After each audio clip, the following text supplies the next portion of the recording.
Welcome to Meet the Voter, episode 32. Well, Bob, welcome. It's a Friday afternoon. We're getting ready for a Sunday morning Meet the Voter live where everyone can join in. Come over to meetthevoter.com and you'll find the links. You can join in live with us on Blab. But we're making our podcast this afternoon. We got some things to talk about. The Trump effect. The Trump effect. We're going to look specifically at my state, Nevada, and how that's going to affect the state run for United States Senate. Anything else you might say? So what's happening over in your part of the world, in California? We're just enjoying life in the People's Republic of California.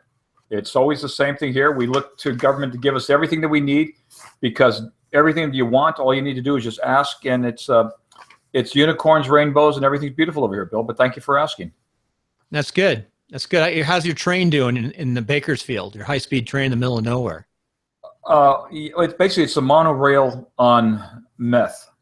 It's going to go nowhere. But until Dianne Feinstein's husband can't find a way to make a buck on it, they're going to still keep beating that dead horse. Well, maybe we could build like a Disneyland down in Bakersfield around it. Well, I tell people, they say it's going to go 200 miles an hour. I said, you wait till the first time some poor immigrant family with 15 people in a van is crossing over a line and gets hit by a train going 200 miles an hour. They'll drop the speed limit down to 5 miles an hour and we'll have Amtrak. Okay. I'm not up for that train concept, but if we just had a great train, that would be great. Anyway. It's not going to happen. And as you mentioned, it's in the middle of nowhere, from nowhere to nowhere, and people are going to pay a lot of money to do it. It's going to be subsidized forever by California taxpayers. Forever. Very good. So now that'll lead us into Trump before we get into the meat of this show. So for the Trump factor, we're looking at Trump. There's a Trump factor out there, and a lot of people are talking about it. So let me bring up a share menu, and you guys can see how we share here. And for you who want to come into Meet the Voter, meetthevoter.com, episode 32, you actually watch this video, and you can see when we bring up the slides on the video. Right now, we got the old Meet the Voter show up from last week, 31. Trump is the presumed Republican nominee. Lots happened. So last week, Trump in the last 2 weeks has really become our nominee, right? Yes. And I think he's doing okay, believe it or not, bringing the party together in his own little way. He's got some good people. Newt Gingrich has come in behind him. Well, he is because, the choice is not even between Trump and Hillary right now. The Trump is between those who believe in the United States and nationalism and those who believe in globalism. That's exactly where we are. You either believe in America and you vote for Trump, or you believe in the global, basically no borders, as John Kerry said, nations without borders. Well, you have a nation without borders, you don't have nations. That's true. That's true. So driving on, we're going to go into the Senate race and the Trump effect. So we're going to look at the Senate race here, and there's 3 Republicans, and we've got 1 Democrat who are prominent. And what do you think about this race? First of all, as the Republicans go, you've got an establishment candidate, Joe Heck, who's a congressman down in Las Vegas. You've got another interesting combination. You've got Tom Heck, who is doing fairly well as a first-time politician and a solid message getting out. And then finally, you've got Sharon Angle, who actually won the election, the primary last cycle, and lost to Harry Reid. So what's your feelings about this election? Is Trump going to affect it at all? And what would you say for these candidates for talking points? Let's look at Dr. Joe Heck first. Well, to me, looking at Nevada, the issues that impact you are, again, illegal aliens, border, and it still comes down to jobs. And your state's doing a good job of stealing jobs from California because we're not being competitive. And then it has to do again with the military. You have military bases in your state. We need to make sure that we invest in our military for our own self-defense and protection. I think it's going to be an interesting race. I think the Trump factor, if any of these candidates just go with those 3 issues, I think they'll be successful. You mentioned the military. The military is actually very large here for the proportion of the state. Yes. From Las Vegas, from Nellis up into the Proving Grounds, Area 51, to going up into the naval base in our areas in northern Nevada, the naval ranges. I heard somebody told me that down in the northern part of Nevada, they found an unidentified blue dress in Area 51. With a stain on it. I'll leave that part to the imagination, Bill.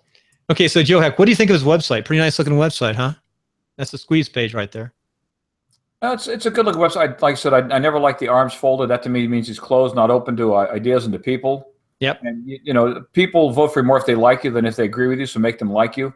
So I don't like to pose at all. But again, he has his people that are probably tested, and they say this is what's good about him.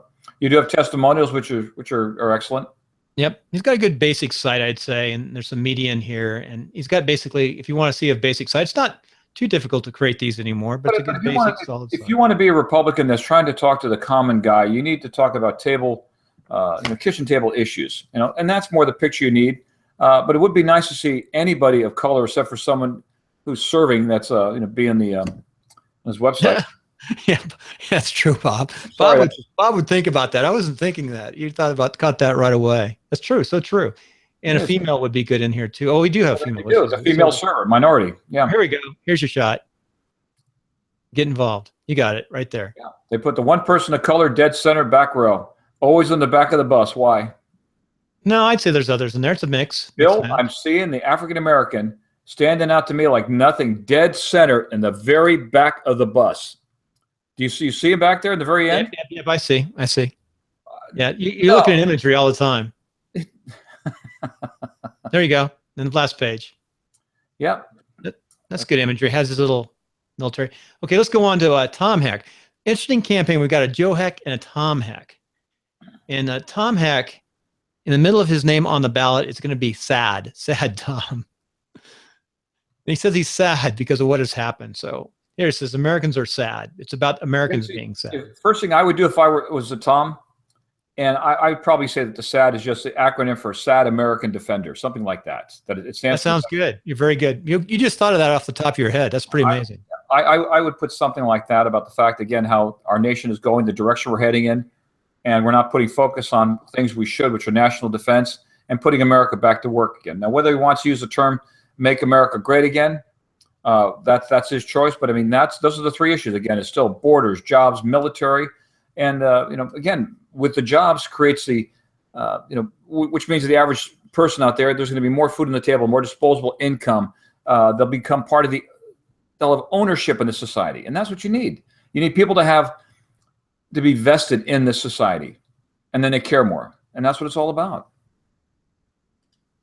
Interesting. I was looking at the way his website's put together. I think, for a newcomer, he's doing some good things. He's got mail coming out. He's doing all the right things, and he is looking at. My thing has always been, Bill, why say in 10,000 words what you could say in one picture? No, I agree. There's too many words on this site. Page, I get rid of it. It has to go. Well, this is really a back page. That's the first time I found that page. Right. It does have an automatic recording comes up, so it's pretty nice. You can hear it. Right. Let's see if I can. There, I stopped it. No, I agree. More pictures. Now here's Sharon Angle, who won last cycle. So she's got the Tea Party support. That is not a good picture. Looks like she went on a date with Bill Clinton. Oh, you're hysterical, Bob. That is not a good picture. I've seen other pictures of her where she seems more fit. You need to be up to. That's better there. That's better on that piece. Yeah. Yeah, she looks better. I agree. That doesn't really. That is not a good looking picture. Not a flattering picture at the front. The other thing is there's news releases here, but there's no let's look at about her. One thing I noticed is I said, why Sharon? So this is it. This is what I have, why Sharon. There's no what she stands for. There's no key points. Yeah. So, again, like I said, three issues, and that's, campaigns, you cannot overload the voter. Voter's not going to give you that much attention, that much time. So how do you call this election? How do I call it? Who's going to win? In your primary? Yes, in the primary. Joe Heck. Joe Heck. And that's because he's the establishment candidate with all the money? Establishment with money, yeah. Name ID, yes. And local politics. Politics is local concept? Yeah, I mean, I've never met any of them, so I don't know how their personality is. But again, it all boils down to people vote for you more if they like you than if they agree with you. So make them like you. I've met two of them, and Joe Heck is going to come up from Las Vegas this weekend, so maybe I'll meet him too. And see if he's personable. Yeah, that's true. By the way, I was in a luncheon last week, or a couple of weeks ago. We were filming it. And it was funny, the really well-funded assembly candidate from my district was there. I'm running the crew, going live streaming. And she sat down the front on the table with all the high wigs and didn't come up and meet all the common people and shake hands in the room. I Well, said, wow, she doesn't know how to run a campaign. She's got all these high-end folks around her, and she's the one who's been selected by the Republican Party basically at the highest levels. well, maybe she just doesn't have that type of personality. Because I mean, I've worked with candidates on both, sides where they're who have both different opinions. One candidate will walk into a room and he'll shake everyone's hand. Yeah. He won't eat. He'll shake everyone's hand, and by the time he gets out of there, everybody knows who he is. Yeah. And you need to really be able to break that ice, at least knock over that first domino so the other ones have an opportunity. So if people see you conversing with and shaking hands and laughing and maybe giving them a hug on the way out, whatever, it translates to others. It makes you human. Yeah. And you helped me with that years ago, and for 20 years I've always done that. But you know who's the best is Tom Berryhill. He's always been excellent at that. That's been his strong point. Yes, he is. Senator But Tom again, Berryhill. you use humor as I told you many times. When I first met people with Tom, I would tell them, they'd say, "What are you doing here?" And I said, "Well, my job is to stand as close as I can to this man, and the closer I stand to him, the younger and better looking he seems." And okay, so now getting to the next page, look at this. Oh. Is interesting. Let me get rid of this about. Fighting.